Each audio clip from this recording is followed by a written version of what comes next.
Allow me to vent about something. And it's something that really agitates me to the core, which is tropes that are criminally overused in any movie. The first trope is the ticking clock bomb. Now, don't get me wrong. When the stakes are building up like Lego bricks, it is pretty cool to have a object that emphasizes the grave seriousness of the situation. But my fundamental issue with this trope is that they make it far too predictable to the extent that we are already, comprehensive of the prospect that the protagonist will end up consolidating their victory. And the reason for that is because I think one movie tried it, and at first it was like a revolutionary, original, and creative thing to incorporate into your screenplays. And I mean, it is a creative thing all around. But then other movies tried to implement that trope and ended up repeating the same thing over and over again. Like, do those screenplay writers not comprehend that I am sick and tired of the ticking bomb clock uh, trope? Or not bomb clock, clock bomb. Because, yeah. Like, try using something else to build tension. And yes, I'm looking at you, Mission Impossible Fallout and The Dark Knight Rises. Fairly exceptional movies, but I wish that they resorted to utilizing something else, such as parallel editing and just, emotions and the stakes, everything that's going on, that substitutes a boring old, overused clock bomb.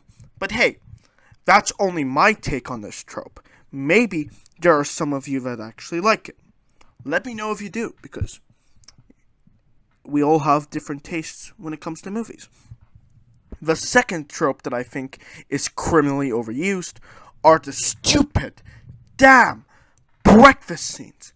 Like, a character grabs a piece of toast out of a unrealistically heavy banquet of food and goes on their way, leaving the rest of the orange juice, 50 hash browns, a bucket of eggs, pancakes, infinite jars of milk. Oh, and not a single "thank you for fixing my breakfast" is incorporated into the dialogue, because, I bet the chef, who clearly has the time to make all of that food, is just a background character.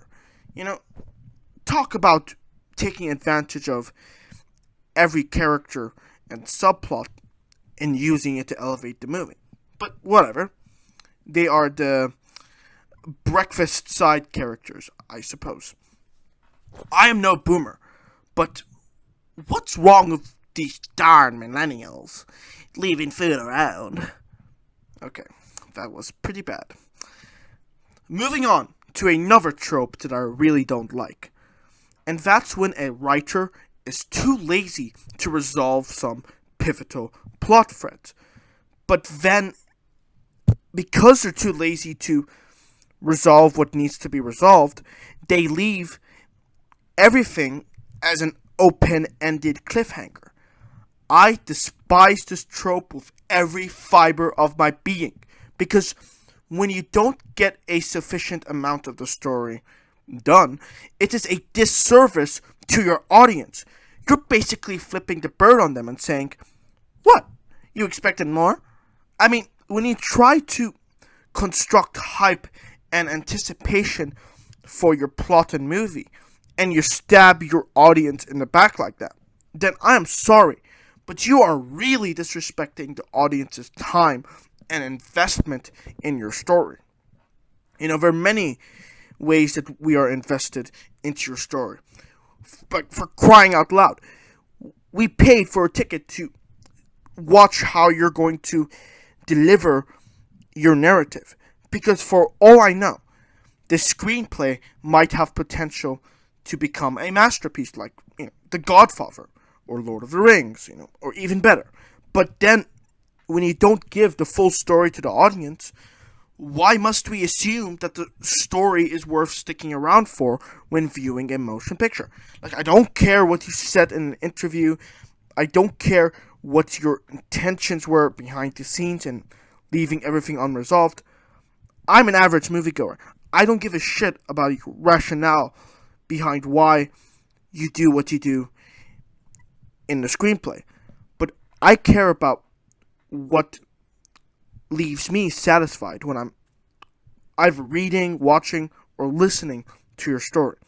If you just leave it on a cliffhanger, chances are I'm not going to come back and watch the sequel. Unless, it's an MCU film, where at this point it's kind of an obligation to watch every single thing that the MCU puts up.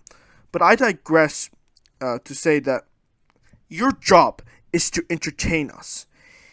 And you have to understand, it's absolutely ludicrous how screenplay writers get away with being lazy. Like, your job isn't to only entertain us. Your mindset should be treating the script like a best-selling book. Like, I am sorry that you don't have a job where all you have to do is wipe floors. You are in a prestigious industry where nothing but great things are expected from you. Why not do every movie pundit and average moviegoer alive a favor and act within your profession, which does not involve laziness? So anyway, I am going to stop before I go on a 30-minute tangent, but that's the thing about those overused tropes. They're not original. They don't make me exit the movie with anything other than an upset look on my face, and it's lazy. It's just lazy. So please, if you're gonna make a movie, and I wish you all the luck in the world, please avoid those 3 tropes that I had mentioned. Anyways, what do you think? Do you think that those tropes are criminally overused like I do? Or do you maybe think that some of these tropes might be successful given the suitable context?